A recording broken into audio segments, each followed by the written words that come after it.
교수님, 일본은 이제 또 지진의 나라 아닙니까? 예. 그래서 특히 과거 동일본 대지진으로 일본 경제와 위상이 회복할 수 없는 타격을 받았다는 평이 있는데요. 네. 실제 동일본 대지진은 어느 정도 피해를 좀 일본에 줬었나요? 사실 그때는 그 첼로빌 그 지금 우크라이나죠. 그 1980년대에 있었던 당시 소련의 첼로빌 지진 그 원전 사고가 있었잖아요. 네. 그때는 후쿠시마 원전 사고가 일본에서 일어났고요. 그때의 수준하고 똑같은 그게 뭐 원전 사고의 수준이지만 레벨 7이다. 이렇게 되어 가지고 이거는 뭐 그 동북 대지진은 그 합해서 2만 명 정도가 사망했고요. 그리고 후쿠시마 전체가 이제 농수산물 자체를 이제 다른 데서 구입할 수 없게 일본이 만들었고요. 그런 면에서 굉장한 그 피해가 있었지 않습니까? 특히 원전 사고가 거기서 600km까지가 문제가 된다. 600km는 거기서 일본의 오사카까지입니다. 그래서 도쿄까지는 300km이기 때문에 사실 일본 전체가 망했다고까지도 당시 일본 사람들은 생각했습니다. 아, 그렇군요. 네, 그 정도였습니다. 그 정도였군요. 네. 실제로 그 뒤에 저도 그런 시각을 좀 얘기를 들었던 것 같은데 네. 또 10년 정도 지나고 보니까 그 정도 피해는 또 아닌 거 아닌가요? 일본 정부의 시각은 먼저 첼로빌처럼 그 콘크리트를 막아버리면 이게 회복은 빠르지만 그것으로 인해서 또 일본의 이미지가 아주 안 좋아지고 일본은 좁은 나라이기 때문에 그래서 그것으로도 일본이 오히려 마이너스의 효과로 망할 가능성이 있다. 그렇게 생각한 거죠. 네. 거기에 뭐 첼로빌처럼 콘크리트에 어마어마한 그 창호 같은 게 만들어지면 이것은 일본 망했구나. 그렇게 해서 일본에 안 가게 된다. 네. 실제로 도쿄에 있었던 해외의 치사들은 거의 모두 오사카 쪽으로 이전했습니다. 그때. 네네네. 일본 안에 그만큼의 문제가 있었기 때문에 일본은 되도록 그 문제가 없다라는 홍보를 하면서 뭐 예를 들면 후쿠시마의 도양이라든가 흙이죠. 이거 흙이 오염되었기 때문에 흙을 많이 위에 있는 그 도지의 흙을 완전히 모아서 이게 못 쓰게 하거나 그런 노력을 많이 했습니다. 지금까지만 해도요. 거기 후쿠시마 안에를 그 흐르고 있는 칸이 있죠. 칸이에서 나오는 민물 고기는 먹으면 안 됩니다. 수치로도 안 돼요. 지금까지만 해도요. 그렇게 해서 30km 이내에는 절대 이거 들어가면 안 된다라고 그렇게 했습니다. 사실 또 대지진의 문제도 있었지만 후쿠시마 문제가 가장 컸어요. 그때는 대지진 이상으로. 그래서 그 이후에 보도를 안 한 거죠. 보도를 안 한. 예. 잊혀지길 바랬군요. 예. 그래서 갑산성 이상이라든가 굉장히 많이 사람들이 나왔는데 그것도 후쿠시마 안에서는 갑산성 이상으로 그것을 그 조사할 수 있는 병원을 한 군데로 지정해 놓고 다른 데 가면 안 된다. 거기서만 해라? 예, 거기서만. 다른 데 가도 그 진찰을 하지 않게 만들었고요. 그래서 비밀 유지에 엄청나게 힘을 썼어요. 그렇게 하여서 실제적인 그 정보가 외부 유출되지 않도록. 먼저 그게 중요했죠. 그리고 굉장히 이상한 물고기라든가 이상한 그 동물들 이게 그 돌변 뭐 이변. 네, 돌연변이. 돌연변이죠. 예, 이게 많이 생겼어요. 그게 또 그 사진 찍고 내보내지 못하게 이런 거 많이 했거든요. 특히 그때는 아베 정권이 됐으니까 좀 민주당 정권 때 됐지만 금방 아베 정권이 돼가지고요. 철저하게 정보 통제에 들어갔어요. 그러니까 아베 정권이 그 뭐라 그럴까 보도의 자유 부분에서 엄청나게 그 수위가 세계적으로 낮아지기도 했거든요. 막 그런 식으로 해서 일단 후쿠시마는 지금 전산화 되어가고 있다라는 곳에 많은 그 오히려 보도를 그쪽에 힘을 쓴 거죠. 네, 그런 것이 좀 있었어요. 실제는 어떨까? 네. 그러니까 가끔 후쿠시마 쌀로 만든 그 삼각김밥이라든가 그거 있어요. 네, 네. 거기서 그 세시음이 나왔다라든가 그런 게 일본에서 보도가 되기도 했어요. 후쿠시마 농산물 먹으면 안 되겠네요. 그러니까요. 예. 교수님 그럼 이런 와중에 그 일본 기시다 총리가 중앙아시아 순방을 최근에 취소했습니다. 네네네. 사실 중앙아시아 순방 이거는 뭐 외교적인 행사니까 되게 중요한 거잖아요. 근데 이걸 취소하면서 난카이 대지진이 예상된다. 네네. 그래서 일본에서는 지진이 계속 조금씩 발생을 하면서 정말 대지진 오는 거 아니냐. 지금 아마 이 방송이 나가는 8월 15일 이쯤이 또 그 정말 올 수 있는 날로 뽑히고 있는데 이게 단순한 우려가 아니라 좀 과학적인 근거가 있는 얘기인가요? 예, 8월 8일에 일본 규슈 미야자키현 앞바다 휴가나다라는 데서 진원지 차원에서는 진도 7.1의 간진이 발생했습니다. 이곳은요 남해 트로프라는 뭐 남해는 일본말로 난카이라고 하는데요. 그러한 그 해구가 있어요. 네. 해구라는 게 그 바다에 있는 이게 그 홈 같은 데잖아요. 네. 네, 거기는 육지의 플레이트 아래에 바다 쪽의 플레이트가 안으로 그냥 쭉 들어가는. 그래서 이게 쭉 들어가기 때문에 바다 쪽의 플레이트가 이렇게 들어가면요. 네. 육지 플레이트가 이렇게 밀려가지고 네. 이게 한계가 오면 이렇게 환동합니다. 예, 이곳으로 일어나는 지진이 일본의 대지진입니다. 사실. 네, 그러한 그 계속 그 작용이 있는 데가 동북 대지진이 일어났던 일본의 동북 지방 쪽에 막 그쪽에서 여러분들이 보실 때는 일본의 동북 지방 이렇게 있으면 그 거기 이와테현에서 일어났던 동북 대지진은 이쪽에서 이러한 해구가 막 비슷한 움직임을 하고 있는데 그것이 20cm 정도 움직였어요. 20cm. 예. 그런데 그때는 그 거의 진도 그 정도의 어마어마한 지진이 일어났죠. 20cm가 움직였는데 그 정도 지진이군요.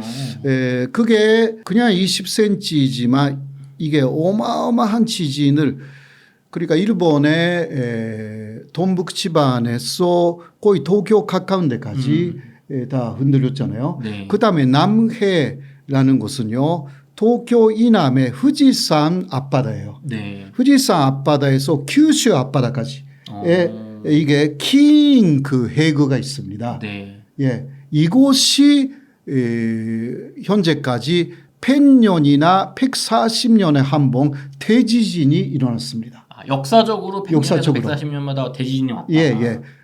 그러니까 이게 100년이 되는지 140년이 되는지는 아무도 몰라요. 네. 그런데 그게 더 짧아질 수도 있고요. 네. 네, 요새는 가장 마지막에 일어났던 게 1948년입니다. 그러니까 그때부터 거의 80년 정도 지나간다. 46년에 한 번 일어났고 48년에 일어났기 때문에 46년 기점에서는 뭐 80년도 지나는 거죠. 네. 그러니까 일본에서 지금 말하는 것은 20년 이내에 아마 확실하게 그 큰 대지진이 올 것이다.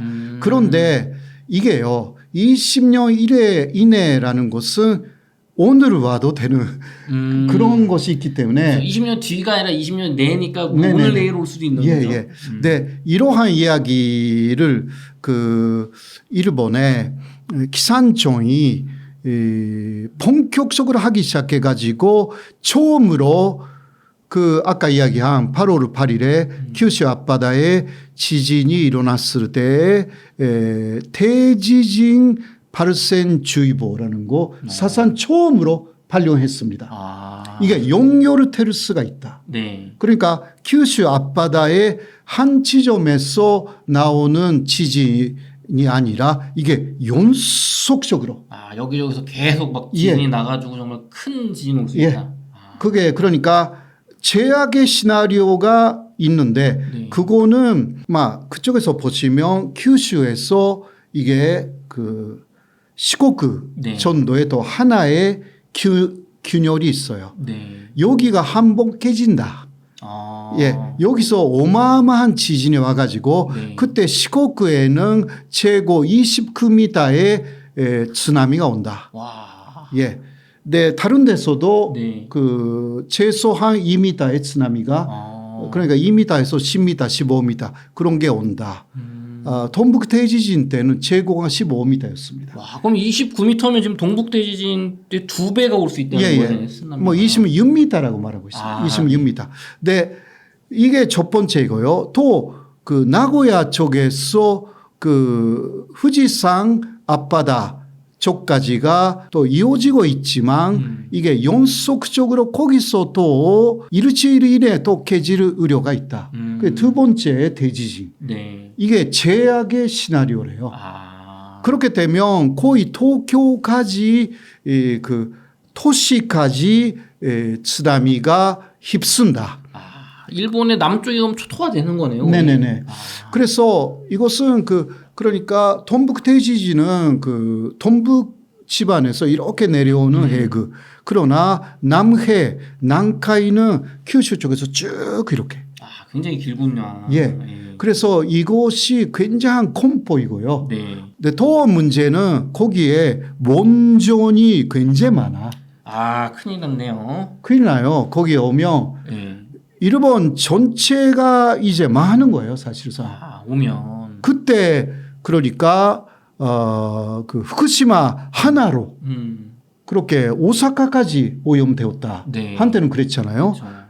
그럼 뭐 오사카 앞바다에서도 다 그렇게 되니까 이거는 굉장히 많은 원전들이 있는데 네. 그리고 특히富士山 앞바다 쪽에 그쪽에 또 그 원전이 있거든요. 네.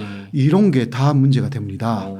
그러니까 일본은 원전으로 다 가동을 멈춰야 돼요, 사실상. 아, 이게 문제가 될 수 네. 있겠네, 정말. 그러면은 교수님 그 동일본 대진인데 후쿠시마 원전 터지고 나서 일본이 그거 못 돌려가지고 지금 뭐 전기가 뭐 엄청 전기료도 오르고 그 원자력 발전을 못해서 힘들어 했는데 이렇게 동시다발적으로 원전이 문제가 되면 방사능 피해도 피해지만 이게 뭐 전기 생산을 못하는 거 아닌가요?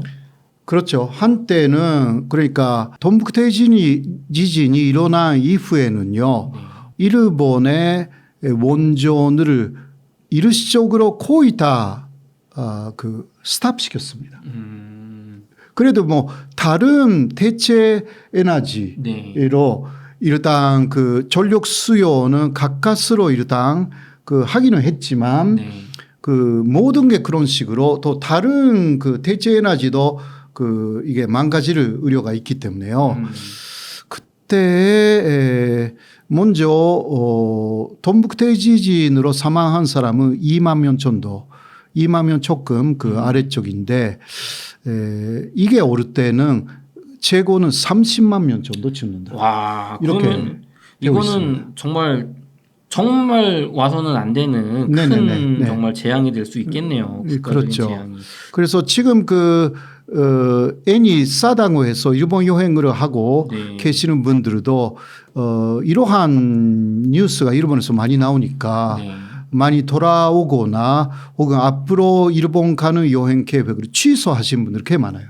그렇죠. 왜냐하면 이게 지금 공식적으로 지진주의보를 역사상 처음으로 했으니까 대지진 그냥 지진이 아니라. 예. 네. 그리고 일주일이 가장 위험하다.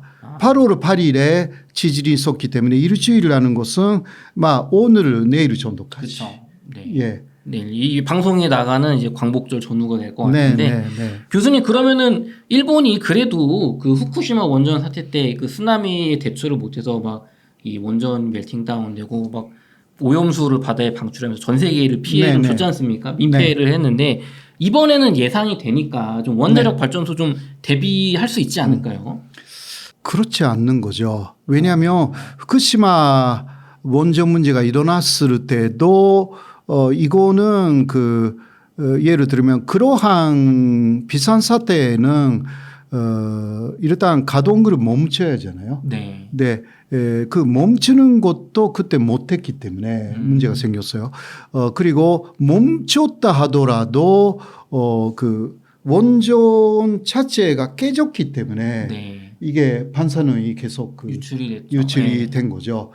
이번에도 그렇게 거대한 것이 오면요. 네. 이게 원전 자체가 깨질 우려가 충분히 있는 거죠. 네. 그게 kyushu의 지진이 가끔 있어요. 네. 이번에 난카이 트라프하고 연결되어 있지 않는 부분에서도 몇 번 와가지고요. 가까운 데 있는 kyushu 쪽의 원전에서는 항상 대피 훈련을 했습니다. 네. 네, 그러나 그때는 후쿠시마 원전처럼 되면 어떻게 할 수가 없다고 말하고 있습니다. 그러면 지금 예. 일본 내에서도 이거 오면은 뭐 방법 없다. 네. 네, 그러나 그 말을 안 하죠. 역시 그 원전하고는 연결을 시키지 않고 있는 거예요. 아니 그럼 아니 제가 일본 국민분이면 우리가 이렇게 10년 전에 고생했으니까 이번에는 네네. 원자력 발전소 오면은 어떻게 대책이 있어야 되는 거 아닙니까? 이렇게 생각할 것 같은데. 네, 이게 일단 대책은 하고 있기는 하지만 네. 그러나 가동시키면서 대책한다라는 게 쉬운 것이 아닌 거예요. 그렇죠. 네. 그렇다고 이거 뭐 20년 뒤에 올지도 모르는데 멈출 수도 없는 그러니까. 거고. 그래서 오염수가 네. 다시 원전 사고가 나면 사실 바다로 흘려보낼 수밖에 없기 때문에 네. 이게 세계가 반대해도 네. 반영한 거 아닌가. 사실 육지에 저장할 수도 있거든요. 예, 이게 뭐 100년, 200년 저장해서 100년, 200년 지나면 판감기라고 있잖아요. 네. 그렇게 하면 이게 오염수가 아니게 돼요. 그때 생각해서 바다에 내보낼 수도 있지만 일본은 그것으로 채택하지 않고 그냥 금방 내보내자. 이거는 조금 문제가 있는 것 같아요. 네. 이게 참 조금이라기보다 이거 절대 하면 안 되는 네. 거예요. 그러니까 원전 사고가 일어난 나라에서 바다로 내보낸 게 일본의 처음이에요. 그렇군요. 이게 네. 뭐 어쨌든 이게 큰 자연재해가 좀 오지 않았으면 하는 바람이 네네. 있습니다. 네, 교수님 끝으로 일본에 계셨을 때 혹시 큰 지진 경험하신 적이 있는지 궁금합니다. 큰 지진은 제가 있었을 때는 없었습니다. 88년에 왔기 때문에요. 그 이후 95년에 효고 대지진이 있었습니다. 그때 효고현에서 한신 대지진이라고 그 이후에 이름을 바꿨지만 네. 큰 지진이 왔는데 그거는 95년이었습니다. 저는 88년에 한국에 왔기 때문에 그때까지는요. 그러나 고등학교나 중학교에서 수업을 듣고 있잖아요. 네. 그런데 그때 흔들려요. 그거는 다반사였습니다. 그냥 이렇게 흔들려요. 그런데 우리는 금방 이거는 멈춰질 것이다. 그렇게 믿고 있었어요. 그런데 95년은 그것이 대지진으로 이어진 거죠. 그렇군요. 이게 예. 참 일본 분들은 그걸 그냥 일상으로 이렇게 참고 살아야 되는 거군요. 어떻게 보면 네. 같이. 우리 같은 경우는 대지진을 일본에서 그렇게 경험하지 않았기 때문에 흔들려도 조금 참으면 이제 없어진다. 그렇게 살았어요, 사실. 그렇군요. 좀 지진이 없는 우리나라가 참 대한민국이 좋은 나라인 것 같습니다. 네. 네, 교수님 긴 시간 동안 저희 일본 관련된 인사이트를 나눠봤는데요. 끝으로 저희 웅달 책방 시청자분들을 위한 한 말씀 부탁드리겠습니다. 예, 오늘은 이렇게 운다르 책방에서 일본의 사회 전반에 대한 그 화제거리를 서로 사회자분하고 함께 이야기를 나눌 수가 있었습니다. 여러분 어땠습니까? 앞으로도 은다르 채빵 잘 부탁드리고요. 그리고 또 호사카 유지 TV라고 있어요. 그것도 잘 부탁드리겠습니다. 고맙습니다. 네, 이렇게 해서 호사카 유지님과 인터뷰를 마쳐보도록 하겠습니다. 긴 시간 동안 수고 많으셨습니다. 수고하셨습니다. 네, 고맙습니다.